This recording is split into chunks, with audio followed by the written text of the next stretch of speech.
Buenas noches, bienvenidos a Mesa de Opinión.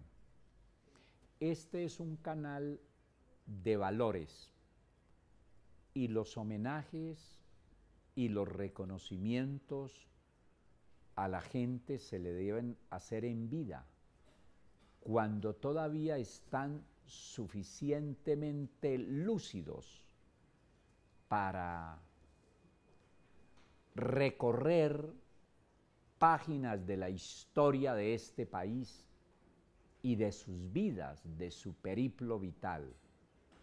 Digo eso porque esta noche mi invitado es Horacio Gómez Aristizábal, un excelente penalista, un escritor, un analista, un pensador. Alzate Avendaño lo llamó el descuartizador de Caldas. Ya veremos por qué. Horacio, bienvenido a Mesa de Opinión. Muy amable, mi querido Ricardo, por esta invitación. Soy asiduo teleaudiente de esta tribuna de opinión, porque enriquece, esclarece y sobre todo se preocupa por el pueblo colombiano. Usted ha convertido esta tribuna en ser la tribuna que hace la vocería de los que no tienen voz. Usted tiene para casi cada cosa una máxima, una idea fuerza. ¿Cómo ha venido construyendo esos decires que usted le escucha a uno en sus conferencias, en sus almuerzos, en sus invitaciones que siempre hace a diplomáticos, a personajes de la vida nacional y del mundo de la diplomacia para tocar los problemas nacionales y mundiales? Por lo que usted mismo decía ahora, soy una persona que me gusta mucho pensar. Saber escribir no es solamente escribir, sino saber pensar y hacer pensar al lector.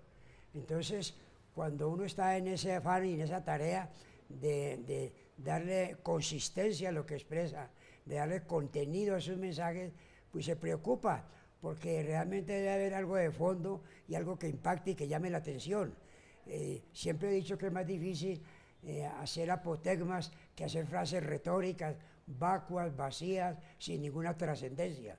A mí me preocupa mucho lo que llama la literatura de ideas, que es lo que llama el ensayismo. El ensayo es la cultura de una nación, de una población, de un ambiente académico. El ensayo es la síntesis de problemas sobre determinado aspecto de la vida de la comunidad. Usted es abogado y uno de los mejores penalistas de este país. ¿Por qué se hizo abogado? Me ha gustado mucho porque en eso los dos coincidimos. Tanto el político como el abogado trata de defender las buenas causas, trata de hacer unos planteamientos, hacer un mensaje, luchar contra la desigualdad, luchar contra la explotación de los menos protegidos de la vida. Esos temas que tanto irritan y que tanto molestan a la gente, realmente llaman a que uno se oriente hacia un ambiente, como es el tema de la abogacía, que como la misma palabra lo dice, es abogar por otros, defender a otros, a las personas que están colocadas por una u otra circunstancia en pie de inferioridad frente al que todo lo puede. ¿Y por qué penalista? Porque para mí lo más importante en el ser humano es el tema, como usted lo decía al principio, el tema de los valores, el tema de los principios, el tema de la moral, el tema de la ética. Todo problema en la vida se lo hizo un problema moral, ético. Cuando desaparecen esas fuerzas como instrumento de superación, los pueblos ya están llamados al fracaso. Entonces, el penalista tiene que ver con los comportamientos humanos, la gente que tiene problemas trágicos, el tema del homicidio, el tema de atentar contra la propiedad, el tema de atentar contra la tranquilidad de los países. Son situaciones realmente muy dramáticas, muy dolorosas y que son la cotidianidad. Entonces, realmente a uno lo convoca eso a interesarse por lo que está sucediendo y a tomar partido. Siempre lo he tomado a favor de los débiles. Con todo respeto por usted y por los abogados, Yo ejercí mi profesión hace ya muchos años y a medida que me fui dando cuenta que para el buen ejercicio de la misma había que poner una palanca o pasar dinero para que se produjeran las decisiones en el sentido en que uno buscaba, eso me produjo una inmensa desilusión que me hizo que dejara de ejercer mi profesión. La pregunta es, ¿cómo hacer para, apartándose de esas dos obligadas situaciones en que se ha sometido la justicia, o con plata o con influencia, cómo hacer para que se aplique la ley, se aplique la Constitución, si estamos encerrados en esa corruptela? Le voy a contestar inmediatamente, pero hago esta pequeña introducción.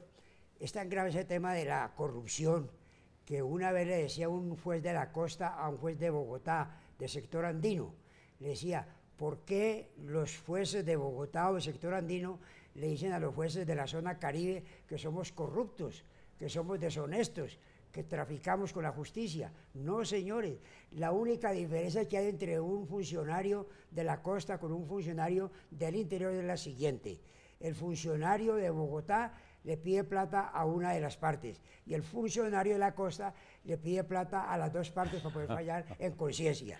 Ahí está retratado el país de cómo el dinero lo mueve todo. Pero usted dijo, a usted le dio unos conceptos muy inteligentes y muy valiosos, como el tema de que la crisis de la justicia se puede corregir, entre otras cosas, con una elección de funcionarios a base de concursos, pero no de concursos solamente de tipo académico o de tipo intelectual o de trayectoria, no, también de valores, de aspecto moral, del aspecto de los principios, porque ¿qué nos ganamos con un funcionario que sea un sabio pero que sea corrupto?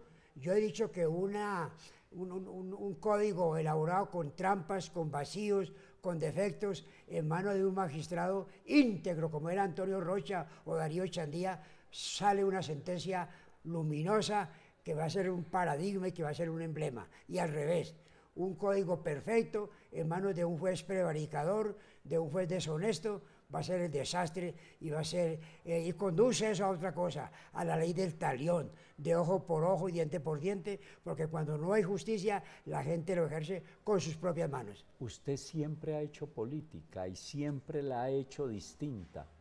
Hablemos un poquito de eso. Sí, me gusta la política como ejercicio académico, como ejercicio intelectual, no como proselitista o como persona deseosa de luchar por determinado candidato. Eso se lo dejo yo a los profesionales del derecho, digo, a los profesionales de la política, que además es muy respetable la actividad política, pero la política como la concebía San Agustín y la concebía Santo Tomás, que decían que el tema de la justicia era muy importante porque después de la teología, que es la ciencia de Dios, la más trascendental es la política, porque es la actividad o la disciplina que orienta a llevar a los pueblos a su felicidad. ¿Alguna vez quiso o estuvo en alguna corporación pública?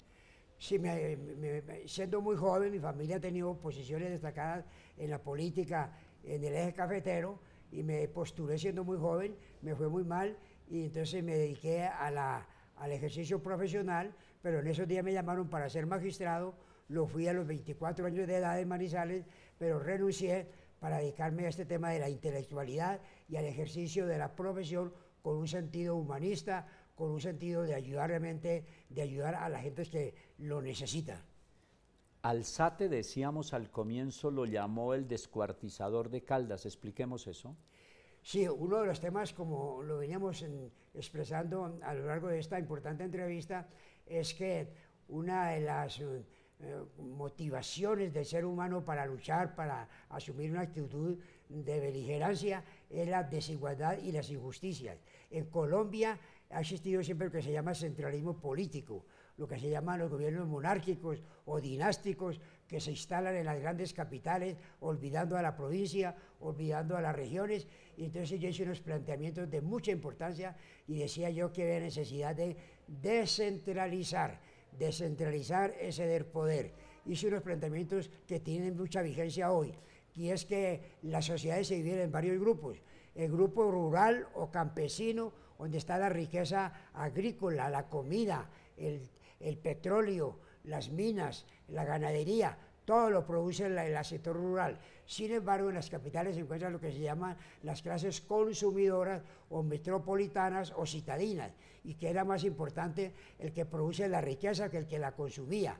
Y también hacía esta distinción entre lo que es la burocracia parasitaria y que exprime el presupuesto nacional y la clase trabajadora, que era la provincia, y que esa situación... Muy bien, excuse, pero no me ha respondido la pregunta. ¿Por qué Alzate Avendaño lo llamó el descuartizador? Entonces estas diferenciaciones conducían a establecer que había un centralismo despótico en Manizales, de una gente prepotente, unos preelegidos de la fama, del dinero. Manizales como capital de Caldas. Capital de Caldas, y entonces lancé la propuesta de crear un departamento, el departamento del Quindío, y lo documenté jurídicamente, hablando de la capacidad de su gente, económicamente, diciendo que era la zona cafetera de más trascendencia en Colombia, porque producía el café más suave, que era el café Excelsior de Quindío. Entonces, ¿usted es el promotor de que de Caldas hubiesen aparecido 3 departamentos? Exactamente. Pues me llamó Alzate Avendaño el descuartizador de Caldas por ese motivo, pero realmente sigo pensando que Colombia sigue siendo un país eminentemente centralista, monárquico y dinástico. Tengo que hacer una pausa, pero lo que siempre me he preguntado es cómo hace una persona, por dedicada que sea a escribir, que sea capaz de escribir 60 libros como lo ha hecho Horacio Gómez Aristizábal. Ya regresamos a Mesa de Opinión.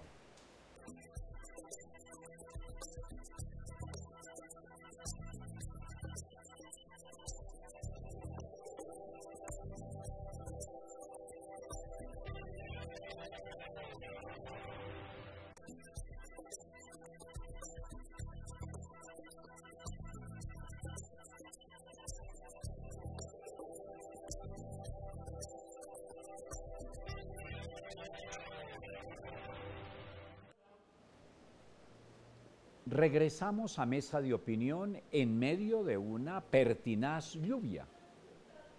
Hay una lluvia permanente, como aquí hay una lluvia de libros. Pues aquí hay algunos de los 60 libros que Horacio Gómez Aristizábal ha escrito. Por ejemplo, tengo aquí Bolívar y la integración en el siglo XXI. ¿Cómo es importante la integración en este mundo globalizado? Algo de este libro. La unión hace la fuerza. Ahí tengo, como usted dice, tengo unas frases muy sintéticas que dicen mucho. Los latinoamericanos nos unimos o nos hundimos.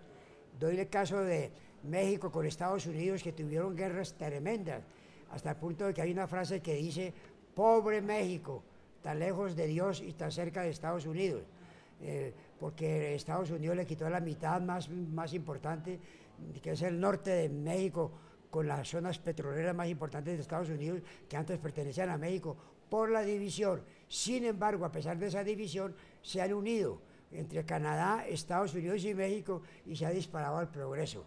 América Latina hemos tenido problemas de guerras limítrofes, guerras políticas, guerras económicas, guerras financieras, guerras de todo orden. Realmente hace falta la unión, la integración, y máximo cuando somos unos países fáciles de integrarlos, porque tenemos un mismo idioma, una misma religión, unas mismas costumbres, un mismo origen, España. Y sin embargo, esa anarquía, ese caos en que vivimos, nos tiene al borde del abismo, o en el fondo del abismo. Reino dividido, reino perdido. Y el gran genio de Bolívar así lo advirtió con la famosa invitación a hacer un congreso anfictiónico en Panamá para unirlos. Pero hubo disidencias, hubo divisiones, estaba de por medio del imperio inglés y el imperio americano que empezaba a surgir, y entonces eso empezó a crear un conflicto de intereses, un conflicto de ambiciones, y de ahí el que mantengámonos los latinoamericanos en ese ambiente de división, de antropofagia, de canibalismo, de odios absolutamente innecesarios y destructores. Fuera de haber hecho Bolívar posible la independencia de 5 repúblicas, ¿qué es en su concepto el legado más importante de Simón Bolívar? Muchos. El más importante, uno. El más importante, y está usted que es político y de los buenos, porque usted es una persona estructurada con mucho ambiente académico. El aporte más grande del tema democrático.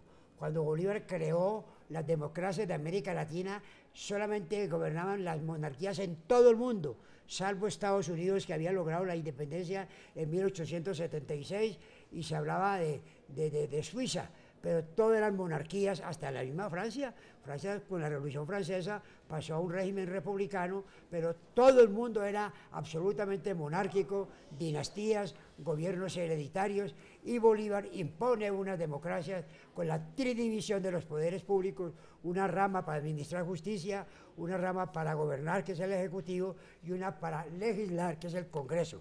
Eso es uno de los grandes legados de Bolívar. Otro gran legado de Bolívar es el tema de respetar la voluntad popular, la votación, la elección de acuerdo con las necesidades de cada región y de cada pueblo. Otro gran legado de Bolívar es el tema de mantenernos unidos en unas aspiraciones mínimas, lo que más tarde llamó Álvaro Gómez acuerdo en lo fundamental. Él quería que hubiera una federación de países, como lo ha hecho Europa en su momento, hacer unas federaciones para que haya una gran fortaleza militar, económica, cultural y política. Las 5 familias dueñas del país, y trae aquí a Alfonso López Miquelsen y Álvaro Gómez Hurtado. Un poquitico de esto, pero no se me extienda mucho para alcanzar a pasearlo por alguna parte de su muy vasta obra. Sí, realmente ese es el tema que usted también tanto maneja y tanto expone, que es el tema de las desigualdades. Hay familias privilegiadas, las ha existido a través de la historia en muchos países. Las mismas monarquías, es el gobierno de una familia hereditaria, pero realmente se observa en el campo de las finanzas, en el campo de la cultura y en muchas zonas ese aspecto de las familias privilegiadas, como el caso de la familia Santos. Han tenido ya varios presidentes Santos, pero desde luego son familias que a su turno hacen grandes aportes en el campo de la intelectualidad, del mismo heroísmo. Ha habido heroínas en varias familias, como el caso de la familia Antonia Santos, una de las ascendientes de la familia del Tiempo, pero han tenido la fortaleza del periódico El Tiempo, que más que una organización comercial es una organización política para imponer gobiernos o desprestigiarlos, para imponer a sus familias. Se habla mucho de que son gente muy inteligentes y muy capaces. No, pero es que inteligentes y capaces somos todos, son muchas personas. Tenemos inteligencia y tenemos capacidad, pero no tenemos esas herramientas, esos instrumentos financieros, esos núcleos de poder, como es un periódico como El Tiempo, para impulsar una candidatura, para impulsar una campaña o para impulsar un programa determinado.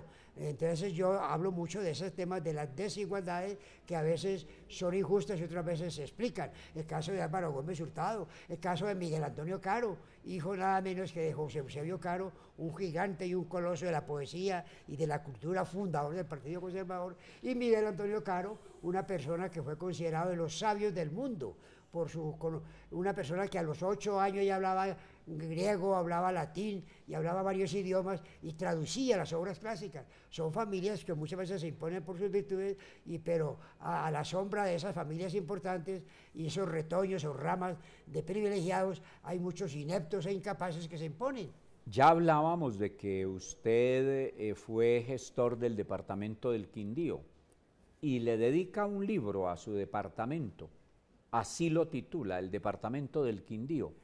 ¿Qué exalta, qué resalta usted de su departamento? El caso suyo y el mío. Somos hijos de la provincia. Somos hijos de los pueblos más alejados de los centros de poder y de los centros de la gran cultura y de los centros académicos, y sin embargo hemos logrado surgir, pero con muchas dificultades, después de muchos días sin comer y muchas noches sin dormir. La gente de la provincia, como el caso suyo, el caso mío, nos ha tocado superarnos peldaño a peldaño, palmo a palmo, con muchos sacrificios, con muchos esfuerzos, y mucha gente se frustra, mucha gente no logra el éxito que ha podido lograr usted o que he podido lograr yo, y muchas personas. El mismo Belisario Betancur, hijo de un arriero, tuvo 22 hermanos, muchos de ellos murieron por el tema de la desnutrición, por la desprotección y por la miseria. Es admirable realmente la lucha, pero en cambio hay familias privilegiadas donde ahí no faltan los parásitos, los hijos incapaces o ineptos o deshonestos o corruptos que se imponen porque tienen el amparo y tienen la égida de familias muy poderosas. Entre sus obras hay una, Píldoras y abortos. ¿Por qué? Fue en un momento en que el doctor Alberto Lleras Camargo habló de la planificación familiar. Ahí le hablaba el caso de Belisario Betancur, que eran 22 hijos. Esa proliferación de hijos era realmente un absurdo, y eso lo protegía el Estado. Decía que para adjudicar una casa o dar un puesto se tenía en cuenta si eran muchos los hijos. Si eran 20 hijos o eran 30 hijos o 18 hijos, tenía más puntaje que una familia que no tuviera hijos, y eso realmente estaba conduciendo a lo que se llamó la explosión demográfica. Entonces yo en ese momento escribí este libro sobre el tema de las píldoras y el aborto, porque a la sombra de esa necesidad de planificar se impuso mucho el tema del aborto, con esas famosas 3 excepciones: cuando se teme que el hijo puede nacer deforme o distorsionado o con fallas genéticas, o cuando peligra la vida de la madre, o cuando la madre ha sido violada y fecundada en forma violenta por personas bárbaras y salvajes. Entonces yo hablé de la concepción cristiana acerca del respeto a la vida, como lo hacemos en este programa de defensa de valores, que es defender la vida y luchar contra el aborto. Usted ha escrito, Horacio, sobre personajes muy distintos. Por ejemplo, que recuerde, tiene usted un libro sobre Gaitán que no trajo, pero aquí trajo uno de Alzate Avendaño. ¿Qué parangón, si se puede establecer, hace usted entre Gaitán y Alzate? Muy importante. Gaitán estremeció al país con las banderas sociales. Todo era política, todo era finanzas, todo eran temas académicos, pero se olvidaba al gran protagonismo de la historia, que es el pueblo. Y Gaitán acogió esa bandera del pueblo, y con una frase muy hermosa de nada menos que era de Garesti, un pensador italiano, que decía: pueblo de Colombia, si avanzo seguidme, si triunfo aclamadme, y si me matan vengadme. Y está muy sobre el tapete. Es una desgracia que esté sobre el tapete la máxima de Gaitán de la restauración moral de la República. Pues el mar de corrupción que nos inunda. Sí, es desolador el panorama. ¿Cómo restaurar moralmente la República? Yo le decía a Ricaute de forma humorística que si encarcelan a todos los corruptos en Colombia, ¿quiénes nos van a gobernar? Lo único organizado es la corrupción en Colombia. Cuando se acabe la corrupción, se acaba el país. Realmente es lamentable, como lo dice el doctor Ricaute Lozada, el tema de la corrupción, que requiere muchos instrumentos. Usted ha hablado del tema de la justicia, que hay que corregirla, despolitizarla, quitarle la función electoral, pero también otras cosas, que lleguen a las altas cortes gente ya de edad avanzada, para que no sean tan jóvenes y se hagan a ejercer con el prestigio y a traficar con las conexiones que tienen en las altas cortes. El tema de la corrupción hay que perseguirlo también desde la escuela, desde la universidad, en el ambiente de la formación de las juventudes, porque siempre se habla de la capacidad académica, intelectual, pero no de los valores y de los principios, que es lo que engrandece a las comunidades. Cambiemos un poquito de tema en la vasta obra suya. Aquí tiene un libro que lo tituló Amores tormentosos de los presidentes de Colombia, Bolívar, Santander y Núñez. pongámosle un poquito De morbo. de tinte, no solamente de morbo, sino de lo que es más importante en la vida, del amor. Yo he dicho que hay una gran falla en las grandes biografías y en las grandes narraciones sobre la historia de los pueblos, y es olvidar que esas grandes figuras, esos grandes caudillos, esos grandes hombres han tenido alguna mujer que ha influido en ellos. El caso de Núñez. Núñez, por ejemplo, tuvo un enfrentamiento muy sangriento contra los radicales, porque dice que se casó con una mujer conservadora muy importante, que era Soledad Román, de la familia más aristocrática de Cartagena, y conservadora. Y en un momento crucial de la historia de Colombia, ella influyó en Núñez para que Núñez le entregara el ejército, que era liberal, al partido conservador, al mando de los grandes militares conservadores, y se impuso la revolución de la Constitución del 86, donde se ve cómo el amor influyó en Núñez hasta el extremo de decir que le fue infiel a su partido.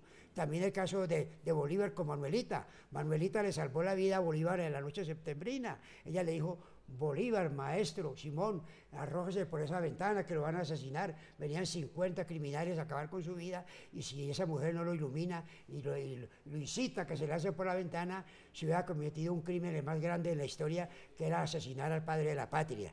Y el caso también de Santander, con las famosas Ibáñez. Él tuvo unos amores de 18 años con Nicolasa Ibáñez. Nicolasa Ibáñez era la mamá de José Eusebio Caro y abuela de Miguel Antonio Caro, figuras colosales, gigantescos, descomunales en la cultura y en el Partido Conservador. Y Nicolasa tuvo 18 años de amores con Santander, pero al fin como que tuvo algunos desengaños o decepciones, y resolvió casarse con Sixta Puntón y dejar a Nicolás a un lado. Pero realmente son tres tormentosos amores de Núñez, un hombre gigantesco. Lo tenemos en la Plaza Bolívar con una gran estatua, el caso de Bolívar y lo que le explicaba ahora de los otros presidentes de Colombia.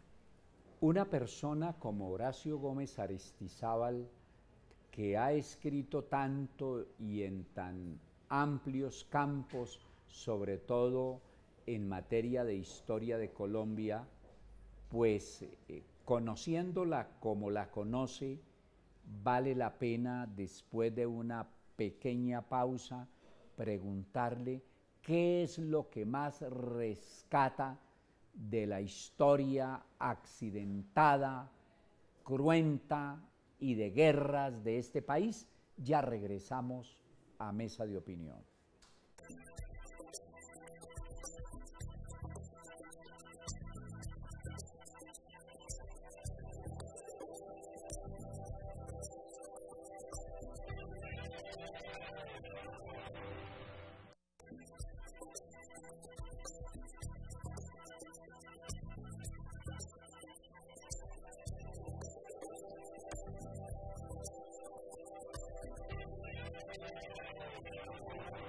Volvemos a Mesa de Opinión.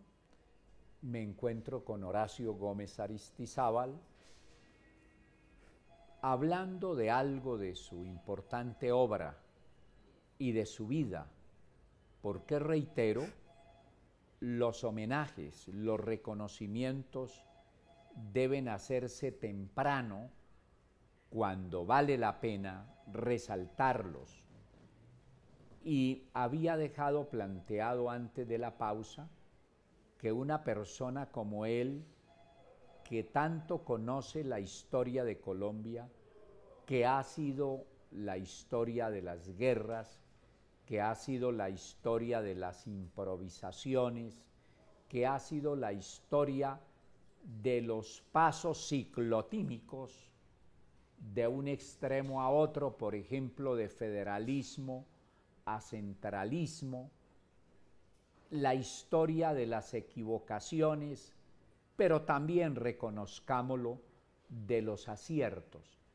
En medio de ese panorama contradictorio, en medio de ese panorama de guerra, de desolación, ¿qué es lo que más rescata de nuestra historia?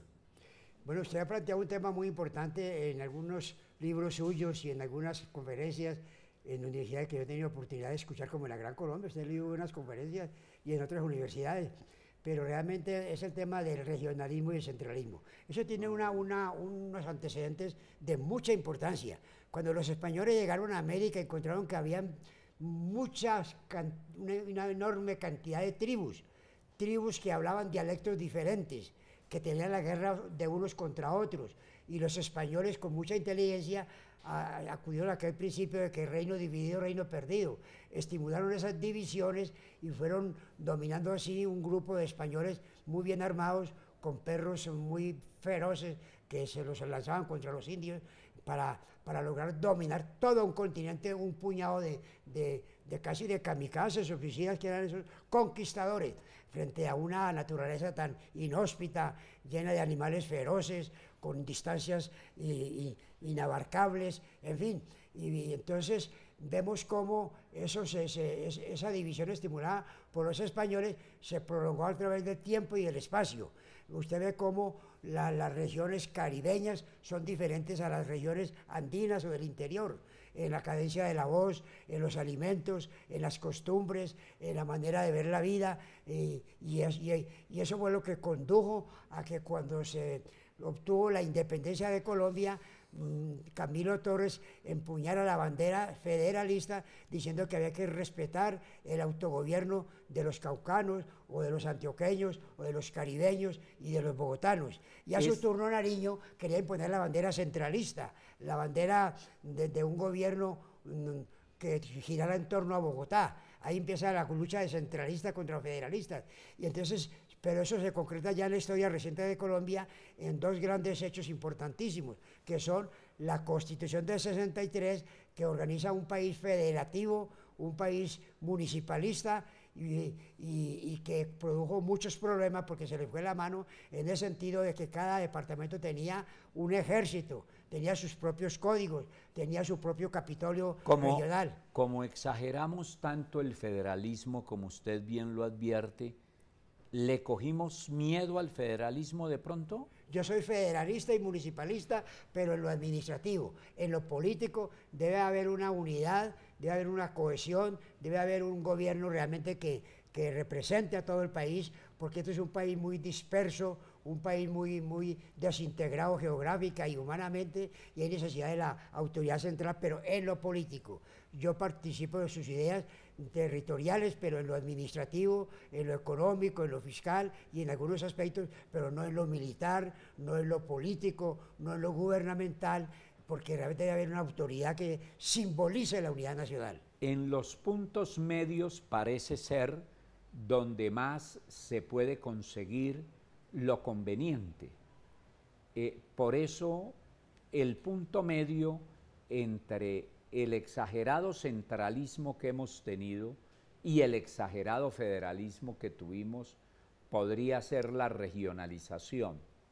Pero quiero preguntarle sobre otro hecho preocupante para la vida de este país.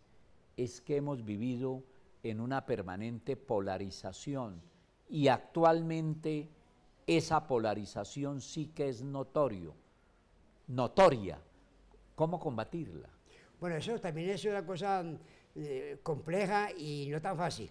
La democracia es la discrepancia, pero una discrepancia civilizada, una discrepancia académica en que se respete la opinión del vecino y del semejante. Pero realmente a veces se llega a extremos, como pasó con la violencia que Colombia siempre ha habido. Yo siempre he dicho que Colombia es un país amigo de la paz, que siempre ha habido guerra. En la conquista fue la lucha sangrienta de los españoles contra los aborígenes. En la independencia fue la lucha de los criollos contra España. Después vinieron las guerras civiles, de que hablamos ahora en la Federación, por darle armas a los departamentos. Vivían agarrados unos departamentos contra otros, hasta el punto que cuando había unos periodos de paz, se decía: llegó la paz con todos sus horrores. Después vino la violencia política y ahora tenemos la violencia social. Esos extremos son los que hay que evitar cuando usted habla de radicalización y fundamentalismo en la defensa de ciertos principios o ciertas ideas. Debe haber una democracia en el sentido de que haya matices, haya unas divisiones, pero civilizadas, respetando siempre el pensamiento ajeno. En esta coyuntura en que logramos que las FARC dejaran las armas y hagan la política sin ellas, ¿por qué le aterra tanto a la gente que estos señores ahora vayan a aspirar a estar haciendo política sin las armas? Si me parece a mí, con todas las dificultades que eso tiene, es la manera de sacarlos de la política, o era la manera de sacarlos de la política armada a la política sin ellas. Eso tiene una explicación. En la democracia se acepta ese tipo de discrepancias, cuestionamientos a lo de La Habana, pero se ha dicho y se ha repetido, queremos la paz, pues, sí la queremos, pero no así. Sí, pero no así, es decir, no con tantas concesiones, no con tantos privilegios, no con tantas entregas, y está bien que gracias a esos cuestionamientos ha habido unas limitaciones, ha habido unos replanteamientos, ha habido un reexamen, y es necesario, y eso es la democracia. Lo que no se acepta es que sea ese radicalismo llegue a extremos de oposición violenta o de extremos de irreconciliables. De esas concesiones exageradas que usted considera, mencione algunas concretamente. Muchas. Algunas. Toda la justicia en el mundo se ha hecho después de un periodo de guerra a base de respetar la justicia que ya tienen los países mediante una nueva sala, una sección de la justicia que existe, no crear una justicia aparte donde va a haber un enfrentamiento, una confrontación con las sentencias que la justicia vieja y ordinaria hay contra muchos guerrilleros. Pero no era necesaria, en virtud de la existencia ahora de la Corte Penal Internacional, que hace que muchos delitos de guerra, de lesa humanidad, de genocidio, no sean ni indultables ni amnistiables, y si no se hiciera de acuerdo con la justicia transicional, se quedaría sujeto a la intervención de la Corte Penal Internacional, por ejemplo? Mire, usted ha visto, por ejemplo, en ese tema que usted está planteando, de que delitos de lesa humanidad, hay un caso de Noguera, ese sádico que mató a una niña de 7 años y la guerrilla cometió muchos crímenes peores que esos y ha sido y se les va a indultar o se les va a amnistiar. Entonces hay una diferencia en que ese juzgamiento por esos hechos cometidos por los guerrilleros, delitos de lesa humanidad, los aleje del ejercicio de los derechos políticos. Y se habla de que a pesar de eso pueden llegar al Congreso sin que se haya pronunciado todavía la JES o la Justicia Especial para la Paz sobre ese tema. También se habla de que por qué tantos privilegios para la guerrilla y no para los militares. Hay 3.000 militares presos, han dejado a 1.000 libres, pero en cambio a todos los guerrilleros los han dejado en libertad. Hay una situación de preferencia contra ellos, a favor de ellos. También el caso de los paramilitares. Se dice que los paramilitares no se puede descontextualizar que fue una organización que llegó a excesos, pero antes de llegar a excesos se organizó para defender a la gente del campo contra la guerrilla y que está dentro del marco del conflicto y se cuestiona de si pueden o no acogerse a la JES. Es decir, hay una serie de elementos, de matices y de aspectos que son motivos de reexamen y está bien que así se hagan, y ya ha habido concesiones por parte del mismo gobierno y la FARC ha tenido que aceptar algunas de los planteamientos que hacen los que no están de acuerdo con tanta privilegio para los guerrilleros. La guerrilla de las FARC, o con la guerrilla de las FARC se intentó negociar en 6 o 7 oportunidades. En esta se logró. ¿No será que el país no ha entendido que para negociar había que hacer ciertas concesiones? Sí, todo conflicto en la humanidad ha tenido una mesa de negociaciones. Y las negociaciones es por lo que usted está diciendo, de que en esos años de conflicto nunca fue aplastado totalmente al terrorista o al insurgente o al subversivo. El Estado no fue capaz de derrotarlo. El Estado no fue capaz de derrotarlo, entonces hay que negociar con ellos. Entonces el tema es negociar sí, pero ¿a qué precio? por ejemplo, el caso de los paramilitares, el caso del delito de lesa humanidad, el caso de una justicia nueva, el caso de las instituciones que no se respetan, el caso de convertir en normas pétreas 300 artículos de La Habana en la Constitución. Hay muchas cosas pues que son motivo ya de cuestionamiento, pero advierto de que el hecho de negociar con la paz con los guerrilleros en La Habana ha sido benéfico para el país y eso ya no tiene reversa. Se trata de hacer unos reajustes que eso le conviene al país. Una cosa es hacer la paz con la guerrilla y otra bien distinta es apoyar a la guerrilla una vez desmovilizadas y habiendo entregado las armas. Por supuesto que los demócratas no vamos a invitar a votar por ellos, pero que tengan la oportunidad de hacerlos era el propósito. Por eso le preguntaré, después de la última pausa, a Horacio Gómez, ¿por qué asusta tanto al país la candidatura de Timochenko? Ya regresamos a la última parte de Mesa de Opinión.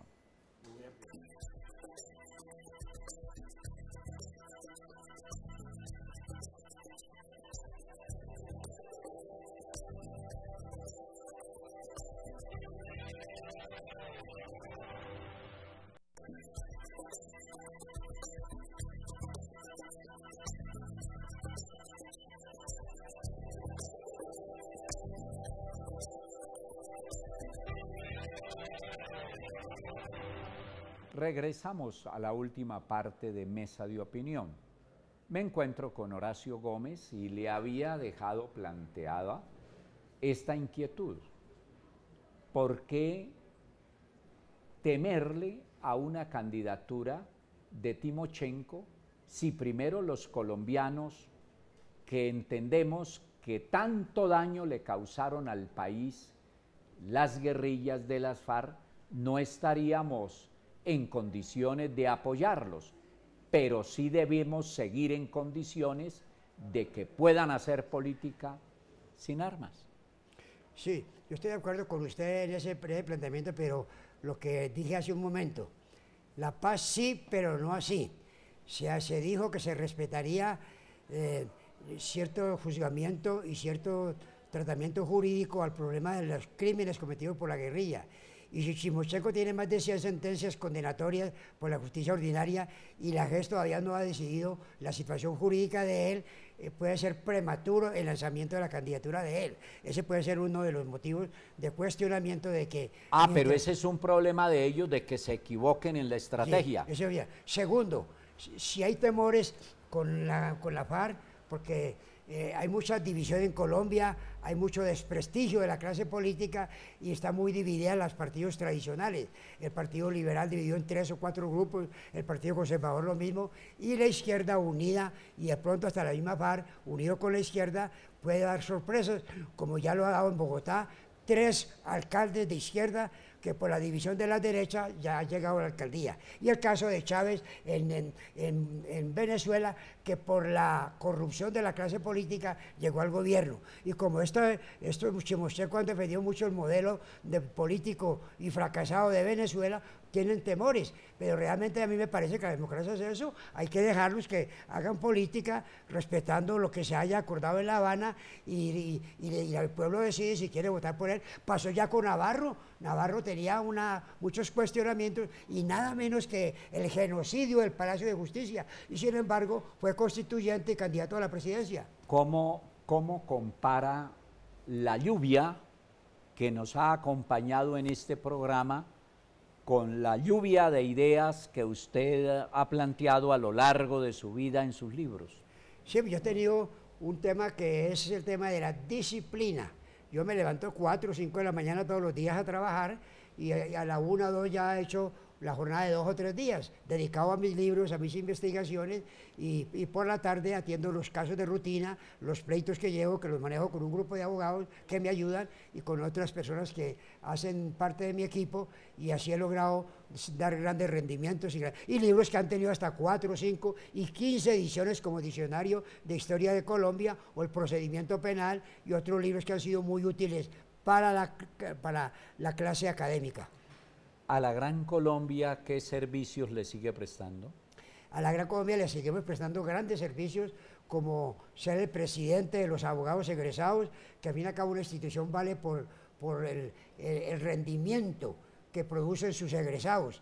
Fuera de eso, hemos organizado hace poco, con la ayuda de los altos funcionarios de la Gran Colombia, el primer gabinete para la criminalística, con toda la ciencia moderna y la instrumentación que suministran los grandes países en la investigación criminal, como es Inglaterra, como es Alemania y como es Estados Unidos, con el aforismo de que no hay crímenes perfectos, sino hay investigaciones imperfectas, y que también para estos temas tormentosos es mejor un investigador sin rostro que un investigador asesinado. Hemos aportando una cantidad de ideas para que haya más seguridad en Colombia, porque la Universidad de la Gran Colombia es pionera en grandes aportes al país. El caso de la justicia sin rostro nació de la Gran Colombia, y muchos logros se deben a la Gran Colombia, que es la dueña de este canal. Le agradezco mucho por haber venido a Mesa de Opinión.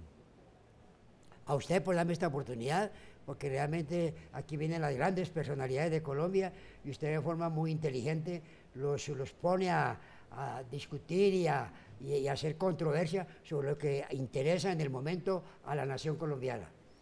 A ustedes, como siempre, muchas gracias por permitirnos acompañarlos en esta hora. Nos vemos de hoy en 8 días. Hasta entonces, feliz noche.